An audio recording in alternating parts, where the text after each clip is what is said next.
दमिश्क में यह धमाका हुआ और एक के बाद एक कई धमाके हुए और इसके बाद वहां पर स्थिति जो है बहुत ज्यादा खराब हो गई है, क्योंकि फ्रांस के राष्ट्रपति इमैनुअल मैक्रो जिस होटल में ठहरे थे वहां से कुछ ही मीटर की दूरी पर यह धमाका हुआ है और एक के बाद एक कई धमाके हुए हैं। और इस खबर पर लगातार नजर बनी रहेगी, तमाम अपडेट आप तक पहुंचाएंगे, लेकिन सीधे एक बार फिर से रुक करते हैं सहयोगी अमित के पास। Over to you Amit.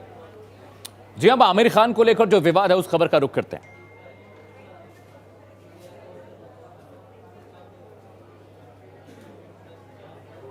जी हां, आमिर खान की शादी को लेकर लगातार नैरेटिव चलाए जा रहे हैं, लगातार उसे लेकर विवाद हो रहा है, मीडिया में भी बातचीत चल रही है, बहुत सारे लोग आमिर खान पर टिप्पणियां कर रहे हैं। तीसरी शादी उन्होंने की है, एक छोटा सा घर पे उनके समारोह हुआ, लेकिन अब जो बहुत सारे हिंदू संगठन हैं, बहुत सारे इस्लामिक संगठन हैं, वो इस मुद्दे पर लगातार टिप्पणी कर रहे हैं और इसे वो एक तरह से इस्लाम के खिलाफ बता रहे हैं। कुछ लोग कह रहे हैं कि उनको स्वतंत्रता होनी चाहिए अपनी ज़िंदगी के फैसले लेने के लिए। नाज़िला इलाही खान मेरे साथ जुड़ी हुई हैं। नाज़िला, बहुत बहुत स्वागत है इंडिया न्यूज़ पर। सबसे पहले तो मैं आपकी टिप्पणी चाहता हूं आमिर खान की तीसरी शादी को लेकर, आप व्यक्तिगत रूप से क्या सोचती हैं? आई एम नॉट जजमेंटल और I don't want to be judgmental, लेकिन 61 साल की उम्र में 14 साल की छोटी लड़की से शादी करना मुझे तो कहीं से भी ये जस्टिफिकेशन नहीं लग रहा है। दूसरी बात है कि जब एक बार प्यार होता है तो किसी से भी हो सकता है, लेकिन जब बार बार प्यार होता है तो एक ही धर्म की लड़कियों से होता है तो ये थोड़ा सा डाउटफुल और क्वेश्चनेबल मार्क तो आ जाता है। अब आमिर खान क्योंकि बहुत ही अच्छे और सच्चे और पक्के मुसलमान हैं, हज वज किए हुए हैं, कई बार उम्रा किए हुए हैं, और ऐसे में अगर वो स्पेशल मैरिज एक्ट के हिसाब से एक हिंदू लड़की से शादी करते हैं तो इस्लामिक और शरई तरीके से तो उनकी शादी हुई नहीं है, किसी भी हाल में नहीं हुई है, क्योंकि हमारा इस्लाम और शरिया जो है वो जब तक ब्राइड और ग्रूम दोनों हम कलमा नहीं होते हैं, जब तक ब्राइड और ग्रूम दोनों कलमा शरीक नहीं होते हैं, निकाह नहीं पढ़ा जाता है, तब तक इस शादी को अप्रोप्रिएट इस्लामिक तरीके से माना और एक्सेप्टेबल नहीं किया जाता है।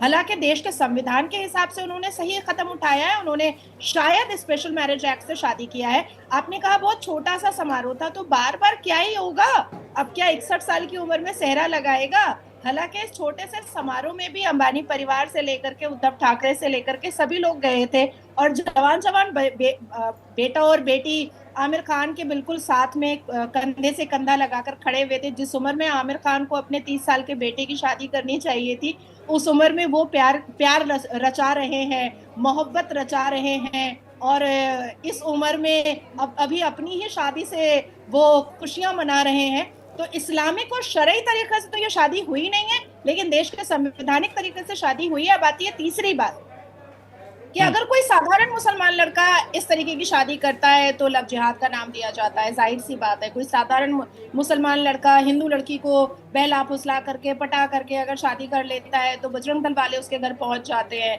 पर आमिर खान के घर कोई बजरंग दल वाला अभी तक गया नहीं है। ये मुझे आश्चर्य लग रहा है, इट्स रियली फ्लैबरगास्टेड फॉर मी। और अभी तक कोई भी हिंदू संगठन इस बारे में बात भी नहीं कर रहा है कि आखिर ये लव जिहाद का सिलसिला आमिर खान और कब तक चलाएगा।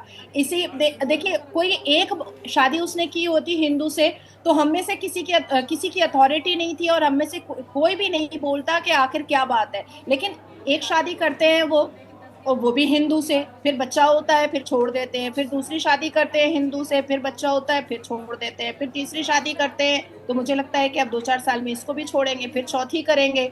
एक बार तो इन्होंने किरण राव के साथ बैठ करके देश के लोगों से संवाद भी किया था कि भारत में रहने में आमिर खान को और किरण राव को बहुत डर लगता है। तो देश की सबसे बड़ी मेजॉरिटी हिंदू से अगर इनको भारत में रहने में डर लगता है तो फिर हिंदू बेटियां ही और हिंदू महिलाएं इनको क्यों पसंद आती हैं? और हर बार ये बच्चे पैदा करते हैं तो मुसलमान नाम रखते हैं, बच्चों से भी इस्लामिक रीति रिवाज करवाने की कोशिश में लगे रहते हैं, खुद बार बार हर साल जाकर के हज और उम्रा करते हैं। एक बार खुद हिंदू बन जाएं, 3-3 बीवियां तो हिंदू ले आए हैं, एक बार खुद हिंदू बन करके दिखाएं और देखें कि कितना बड़ा जिगर है इनका। नाज़िया, एक बात आपने मुझसे कहा कि अमित मैं जजमेंटल नहीं हो रही हूँ, तो आपके लिहाज से गौरी स्प्रेड को कम से कम जो उनकी पत्नी है उनको इस्लाम कबूल करने के बाद शादी करनी चाहिए थी, आप ये कह रही हैं? शरई हिसाब से और इस्लामिक तरीके से, कुरानिक तरीके से, हदीसों के हिसाब से ये शादी जायज़ नहीं है। आप इमाम बुखारी से पूछिए, आप जमायतुल उलमाए हिंद से पूछिए, आप मौलाना बरकती से पूछिए, आप मुफ्ती और कारियों से पूछिए, आप इमाम इकराम से पूछिए, आलिम दीन से पूछिए कि क्या आमिर खान की इस शादी को इस्लामिक तरीके से, कुरानिक तरीके से जायज माना जाता है? नहीं माना जाता है। दूसरा, अगर आमिर खान सुन्नत रसूल कर रहे हैं, रसूल के सुन्नत पर चल रहे हैं, रसूल पाक ने 11 शादियां की थी और उन्हीं के नक्शे कदम पर अगर आमिर खान चल रहे हैं तो भारत में या देश विदेश में, क्योंकि ये तो बहुत बड़े आदमी है, पैसे की भी कमी नहीं है, नाम शोहरत की भी कमी नहीं है, तो इनको एक भी मुसलमान लड़की पसंद नहीं आती है क्या? बीइंग अ मुस्लिम, मैं तो ये आवाज नाजिया, माफी चाहता हूं, मैं आपको बीच में रोक रहा हूं। आप ये कह रही हैं कि आमिर खान एक तरह से लव जिहाद वाला एंगल आप इसमें देख रही हैं, क्योंकि उनको हिंदू लड़कियां पसंद आती हैं, वो शादी करते हैं, फिर उनको छोड़ देते हैं, फिर दूसरा निकाह करते हैं, फिर वो भी हिंदू लड़की होती है, अब वो तीसरी शादी कर रहे हैं, आप कह रही हैं इसको भी छोड़ देंगे, इस महिला को भी। तो आप क्या लव जिहाद के एंगल से इसको देख रहे हैं कि आमिर खान जानबूझ के ये सब कर रहे हैं? नहीं, मैं एंगल से नहीं देख रही हूँ, ये लव जिहाद ही कर रहे हैं और भारत में ये लव जिहाद के बहुत बड़े गुरु बनना चाहते हैं। ये लव जिहाद के बहुत बड़े इस्लामिक ठेकेदार बनना चाहते हैं। ये हमारे देश के मासूम मुसलमान युवाओं को भड़का रहे हैं, बहका रहे हैं और अपने नक्शे कदम पर चलने के लिए परेशान कर रहे हैं, ताकि मुसलमान लड़के इनके नक्शे कदम पर चल करके हिंदू बेटियों को इसी तरीके से बहलाए फुसलाए, शादी करे और फिर छोड़े। अभी हमने हालिया में राजस्थान के कोटा में देखा ना सनातन की नीलामी, जिसमें वो व्हाट्सएप पे मैसेजेस आए हुए थे कि शादीशुदा लड़कियों जिसका सिंदूर लगा हो, ऐसा हो वैसा हो, उसको टारगेट करो। झांगुर पीर का हमने देखा कि ब्राह्मण लड़की का ये रेट है, क्षेत्रीय लड़की का ये रेट है, पासी लड़की का ये रेट है।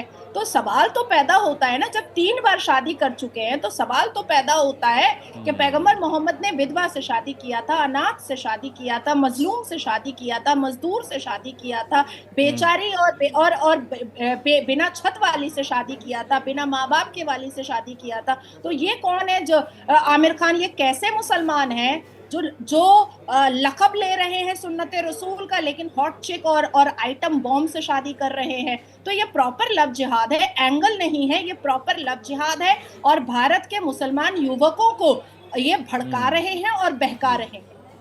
नाज़ी, एक सवाल और है। आमिर खान ने कहा था कि he is feared that he is in India.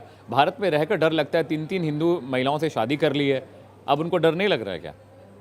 इसलिए तो मैंने कहा कि या तो ये हिंदू बन जाए, क्योंकि कहीं ना अगर दूसरे एंगल से देखते हैं तो इनको सनातन की बेटियां पसंद आती हैं, हिंदू घरानों की बेटियां पसंद आती हैं, तो जाहिर सी बात है कि हिंदू समाज और हिंदू प्रथाएं भी पसंद आती होंगी। तो हर बार बलिदान लड़कियां क्यों दे? एक बार बलिदान तो लड़के को भी देना चाहिए और आमिर खान को हिंदू बन जाना चाहिए, क्योंकि इन्हें तो मुसलमान लड़कियों से घिन आता है, इन्हें तो मुसलमान इस्लामिक लड़कियों को देख करके छोटा महसूस होता है। इस्लामिक और कुरानिक लड़कियां जो मुसलमान होती हैं वो तो इनकी नजरों के सामने शायद इनके चप्पल के बराबर है।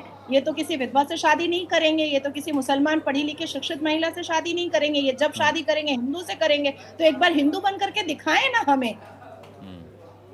ऑलराइट नाज़िया, एक सवाल और है मेरा आपसे कि आमिर खान की लाइफ में बहुत क्रूशियल अगर आप पार्ट देखें तो जो पहली उनकी शादी हुई उस पत्नी से ही अचानक अलग हुए और उसके बाद उन्होंने अलग अलग इश्यूज़ बताए, उसके बाद दूसरा जो विवाह होता है वो भी कह रहे हैं कि हम सेपरेट हुए हैं बिल्कुल अपने एक दूसरे की रजामंदी से। बीच में फिर एक अफेयर का उनका मामला आया, एक लड़की उनसे उम्र में बहुत छोटी थी, उसके साथ अफेयर में मुफ्तला थे, शामिल थे, अब ये शादी कर रहे हैं। इसके अलावा उनका जो भाई है आमिर खान का छोटा भाई, वो भी लगातार आमिर खान पर आरोप लगाता रहा है उनके मिसबिहेव को लेकर, उनके मिस एक्टिविटीज़ को लेकर। देखिए, आमिर खान अपने प्यार मोहब्बत और इश्क मुश्क में इतने ज़्यादा मसरूफ़ हैं कि वो अपनी खुद की बेटी को उन्होंने रुलाया है बहुत।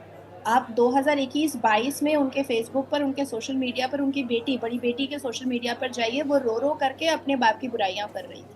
वो रो करके आमिर खान के सारे चरित्र को बता रही थी। वो रो करके बता रही थी कि उसके अब्बा तो उसको समय ही नहीं देते हैं। और अल्टीमेटली आमिर खान की बेटी ने एक हिंदू जिम ट्रेनर से शादी कर ली और बिल्कुल सेपरेट रहना पसंद करती है। आमिर खान का जो बेटा है बहुत अच्छा कलाकार है, बहुत अच्छी एक्टिंग करता है, 2-4 सीन मैंने भी देखा है, लेकिन वो बेटा भी दूर रहता है अपने अब्बा से। तो जाहिर सी बात है कि पूरा परिवार जिस व्यक्ति से परेशान है, वो व्यक्ति किस चीज में परेशान है? वो व्यक्ति इस्लाम का झंडा बुलंद करने में परेशान है, दावत इस्लाम करने में परेशान है और लव जिहाद का एक बहुत बड़ा चेहरा बनने में परेशान है। तो मुझे ऐसा लगता है कि आमिर खान ना एक अच्छा बाप बन पाया है, ना एक अच्छा शौहर बन पाया है, ना एक अच्छा भारतीय सिटीजन बन पाया है, और ना ही एक अच्छा इंसान बन पा रहा है। और मेरी नज़र में तो एक अच्छा मुसलमान भी नहीं है, क्योंकि जिस हिसाब से इसने स्पेशल मैरिज एक्ट किया है, लेकिन इसने कुरानिक तरीके से, इस्लामिक तरीके से शादी नहीं की है, तो ये तो हमारे कुरान की नज़रों में, हमारे इस्लाम की नज़रों में ये शादी जायज़ ही नहीं है, ये तो रिश्ता हराम है। अगर एक दिन भी साथ में एक बेड पर सो रहे हैं, इंटीमेट रिलेशन कर रहे हैं, या आने वाला जो बच्चा पैदा होगा, अगर जब तक निकाह अप्रोप्रिएट कुरानिक तरीके से नहीं होगा, दोनों दुल्हा दुल्हन कलमा शरीक नहीं होंगे, ला इलाहा इल्लल्लाह मोहम्मद रसूलुल्लाह नहीं पढ़ेंगे, तब तक तो यह रिश्ता भी हराम होगा और आने वाला बच्चा भी हराम होगा, इल्लीगल होगा। नाज़िया, आखिरी 2 मिनट मेरे पास बचा हुआ है। शरीयत के लिहाज से ये आपको लगता है ये शादी निकाह अप्रोप्रिएट नहीं है, तो क्या आमिर पर कोई कार्रवाई होनी चाहिए? कोई मौलवी, कोई मौलाना, क्या उनके खिलाफ फतवा जारी होने का ये राइट टाइम है, या आप जैसे जो समाज सेवी हैं क्या वो अब आवाज़ उनके खिलाफ बुलंद करेंगे? नहीं, आमिर खान कुरान के खिलाफ काम किए हैं, इस पर फतवा मांगा जाता है। फतवा is a kind of suggestion. फतवा ऐसा नहीं है कि कोई भी बेगानी शादी में अब्दुल्ला दीवाना हो जाए। तो मुझे लगता है कि all India Muslim personal law board से आमिर खान को एक चिट्ठी जानी चाहिए, एक संवाद जाना चाहिए कि आप इमीडिएट, अगर आपको मुसलमान बने रहना है, आपको ये शादी को हराम नहीं करार देना है, नाजायज़ नहीं करार देना है, तो आप गौरी प्राट को आप इस्लाम में कबूलियत करवाइए, निकाह कीजिए, तब जाकर के आपके बच्चे को मुसलमान माना जाएगा और जायज़ संतान मानी जाएगी, अदरवाइज नहीं माना जाएगा। यही कुरान कहता है, यही हदीस कहती है, यही इस्लाम कहता है। और दूसरी मैं एक और इम्पोर्टेंट बात कहूंगी कि जो बजरंग दल वाले हैं, जो हिंदू सेना वाले हैं, जो हिंदू कमेटी वाले हैं, जो लव जिहाद के खिलाफ काम करते हैं, जो हिंदू बेटियों को बचाते हैं, उनको भी सतर्क होना चाहिए, सक्रिय होना चाहिए और आमिर खान के घर पहुंचना चाहिए। बहुत शुक्रिया नाज़िया इलाही इंडिया न्यूज़ से बात करने के लिए। दर्शकों, वक्त एक ब्रेक का है, लेकिन देश दुनिया की तमाम बड़ी खबरों को लगातार हम ट्रैक कर रहे हैं। Will be back with a short break, don't go.